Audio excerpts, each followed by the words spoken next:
तुमच्या हाती आहे. नाही ना, तसं असतं तर फार बरं झालं असतं. अहो हे सर्व आमच्या थोरल्या बंधूंच्या हातामध्ये आहे. ते आता येणारच होते, पण काही कारणामुळे अजून ते आलेले नाहीयेत. हो, पण आय एम गेटिंग लेट. आता कुठे जायचंय? गंगूताई, आपल्याकडे फोन आहे ना? हो आहे. मी जरा एक फोन करू. घ्या.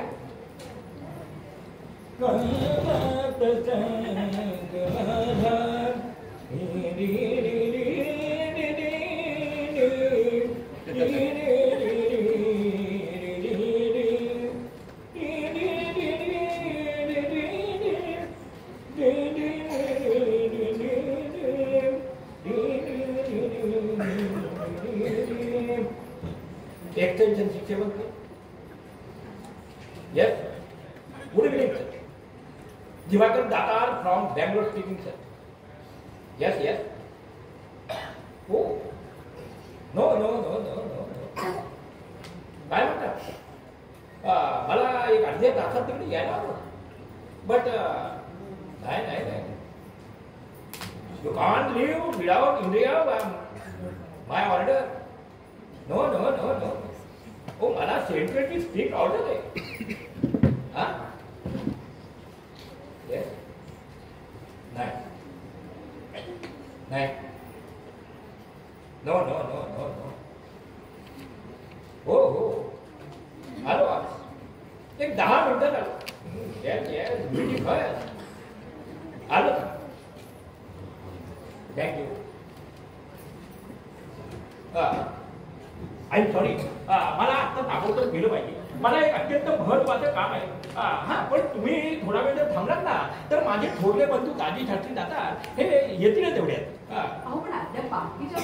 गंगूताई, ते माझ्या थोरल्या भावाबरोबर तुम्ही ठरवा. जरा माझ्याबरोबर तुम्ही खाली येता का? म्हणजे मी तुम्हाला सगळ्या गोष्टीची कल्पना देऊन देतो.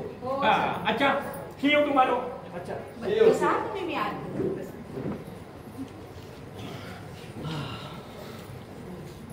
काय मग बाबी, आहे की नाही नवरा मनासारखा?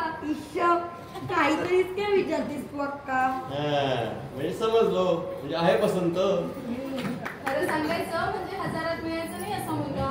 दिसायला इतका चांगला, भारी शिक्षण झालेला, भारी पगाराची नोकरी असलेला. तुम्हाला सांगते, हे असं स्थळ मिळालं ना खरोखरच पूर्वजन्मीचं भाग्य असावं लागतं. हो ना. आणि हे सगळं जर का जुळलं तर बाबांच्या आनंदाला काही पारावर राहणार नाही. अगं जमलं तर ना, इथेच तर सगळ्या अडचणी आहेत. आता काय अडचण आहे? मुलगी तर त्यांना पसंत आहे आणि ते तिच्या गाण्यावर बेहद खुश होऊन गेले.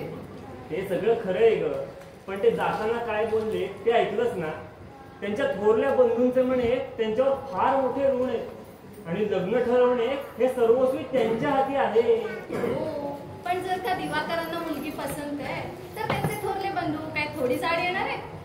अगं हा केवळ प्रश्न दिवाकराच्या नापसंतीवर अवलंबून नाही. मग कशावर आहे? अगं तुला ठाऊक नाही आता, मगाशी तुम्ही तिकडे आत गेलात ना तेव्हा दिवाकरांनी आपण विलायताला जाऊन कसं शिक्षण घेतलं याचा सारा इतिहास आम्हाला सांगितला. त्यासाठी त्यांच्या थोरल्या बंधूंनी म्हणे कोकणातली शेती विकून आणि ते तिकडचं घर गहाण ठेवून 20,000 रुपये त्यांना पाठवले ना, तेव्हा ते केम्ब्रिज वरून MA होऊन आले. आणि म्हैसूर राज्यात त्यांना महिना 1100 रुपये पगाराची नोकरी मिळाली. म्हणजे तो सगळा खर्च काय आपल्याकडनं वसूल करायचा विचार आहे की काय त्यांचा? अर्थातच आजकालचा हा पण शिरस्ताच आहे. अगं कमीत कमी 10,000 रुपये तरी हुंडा द्यावा लागेल. म्हणजे असं मगाशी गंगूताईंनी सुचवलं हे तुमच्या लक्षात आहे ना आप्पासाहेब? काय 10,000 रुपये हुंडा? हो, आणि 1,000 रुपये गंगूताईचं कमिशन.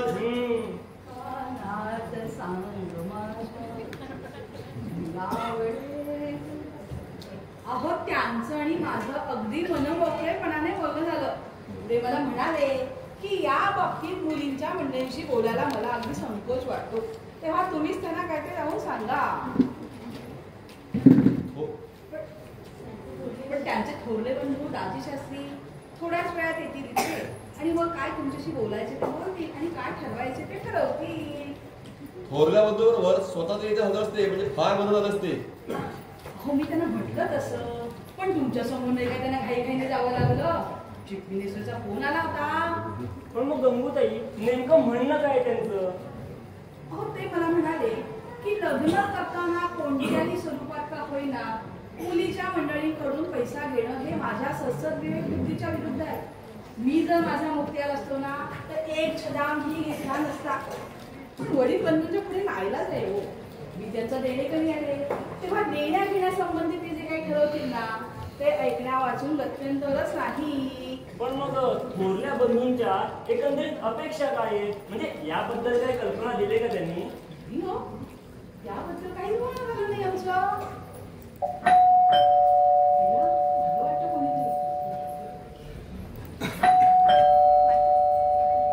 अहो आमचा दिवाकर इथे आलाय ना, मी त्याचा थोरला भाऊ दादी शास्त्री दादा. या या या या या या. अहो आत्ताच गेले ते इकडून. गेला का? हो. पण जाताना तुम्ही येणार असल्याचं सांगून गेले. अहो मी त्याला अगदी स्पष्टपणे सांगितले होते की माझे प्रवचन आटोपतो आणि लागली तिथे येतो आणि मी यायच्या आधी हा गधडा आपला निघून जातो म्हणजे काय. आता याला कुठे शोधायचे. आणि ही कोण मंडळी? हो दिवाकरांना मागाशी दाखवलेली तिसरी मुलगी सुनंदा. गोविंद गोविंद. हे त्यांचे बंधू सुधीर गाजे. गोविंद गोविंद.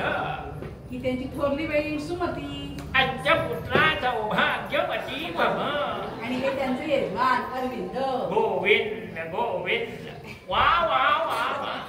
या मंडळींना पाहून अगदी संतोष झाला. झाला ना. अहो खरंदाज दिसत आहे. मी आमच्या दिवाकरात अगदी पहिल्यापासून हेच सांगत आलो आहे की आपल्याला सोयरी करायची ती चांगल्या कुलशीलवान घराण्याची हो. अहो आपल्या पूर्वजांनी ज्या कुलाच्या परंपरा घालून ठेवल्या आहेत ते कशासाठी. पण दिवाकरात मुलगी पसंत आहे का? असं वाटतंय तरी. गोविंद तुम्ही गोविंद. बसा. हो हो आता बसा वयास हरकत नाही. ठीक आहे इकडे. गोविंद गोविंद. बाकी काय?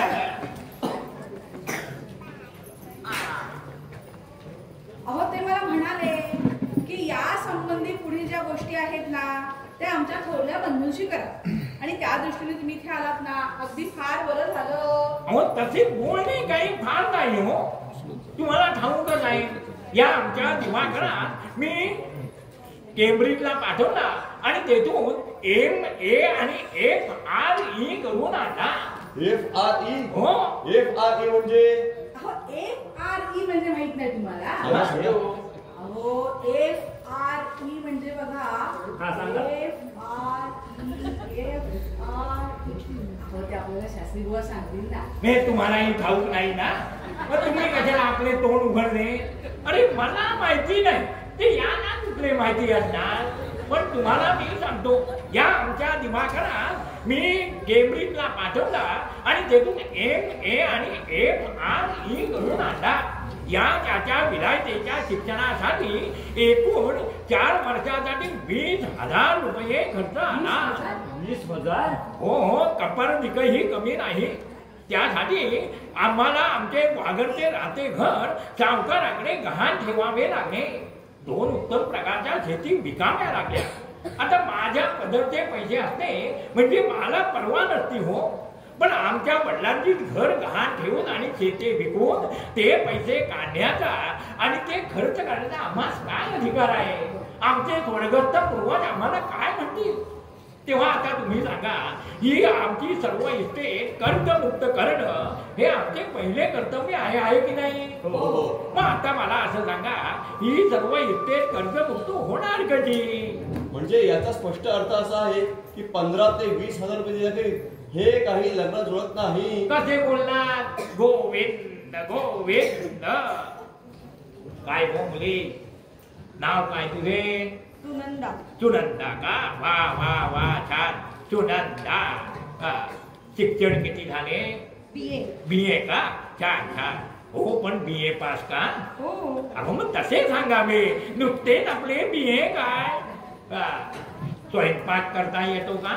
हो आमची बाबी फार छान स्वयंपाक करते. पण तिला बोलता येतं ना.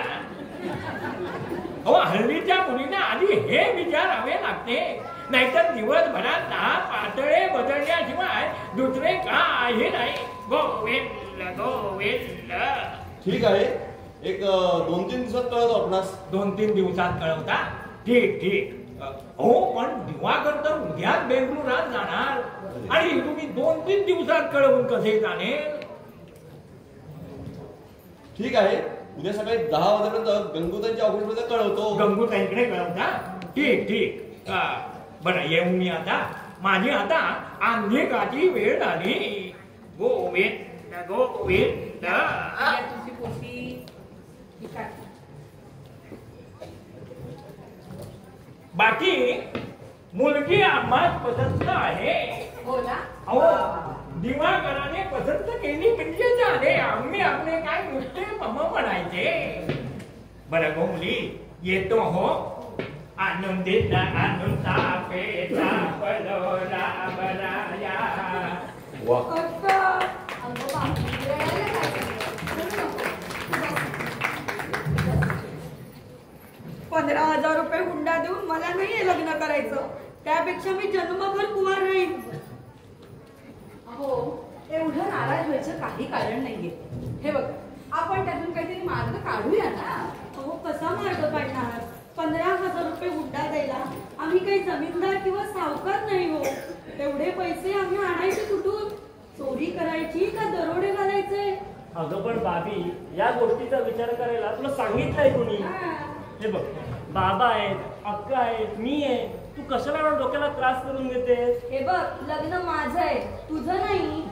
माझ्या शिक्षणासाठी आतापर्यंत बाबांचे 10,000 रुपये तरी खर्च झाले असतील आणि ते या लग्नाला 15,000 रुपये.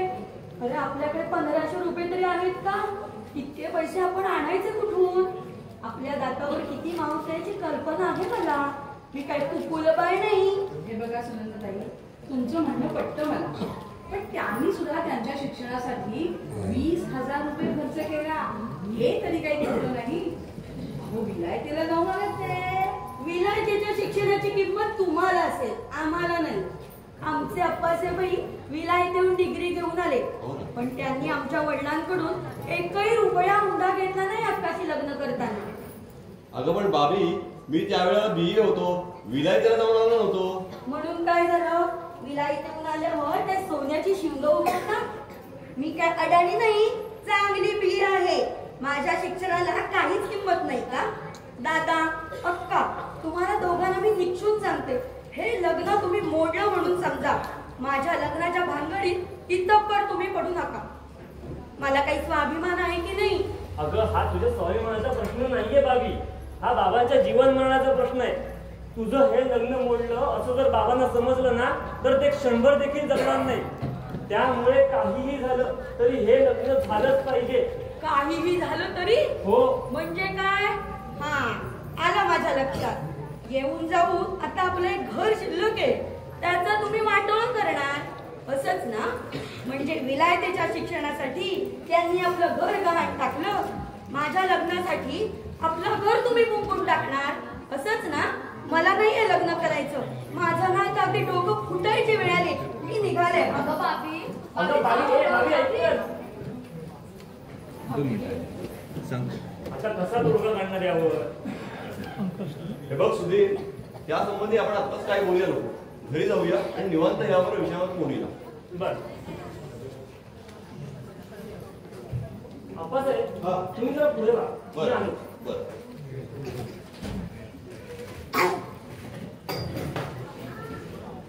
गंगूताई, बोला. तुम्हाला अगदी निर्वाणीची विनंती आहे. बर, तुमचं काही कमिशन असेल ना ते मी माझ्या पगारातून देईन, त्याची तुम्ही मुळीच काळजी करू नका. पण 10,000पेक्षा एक पै देखील जास्त हुंडा द्यायची आमची ताकद नाही. त्यामुळे तेवढ्यात काय काय हे लग्न आम्हाला ठरवून द्या. तुमचे उपकार आम्ही जन्मभर विसरणार नाही. अहो ठीक आहे, पाहते मी. हो, पाहू नका, ठरवाच. बरं, तुम्ही अगदी निराश राहा. Okay, thank you. हो ना, जाते जाते जाते जाते जाते जाते जाते जाते. अहो काय झालं? अरे या इकडे. अहो गंगू, ते मला उशीर होतोय. हो, बसा. बोला, पटकन बोला. काय तुझं लग्न झालंय का? माझं? अहो आधी बाबीच तर होऊ दे. अच्छा, म्हणजे मग तुमचं असंच की नाही? बर, मला सांगा, तुमचं वय किती? माझं वय तुम्हाला कशाला हवं? सांगा हो. बरं 22.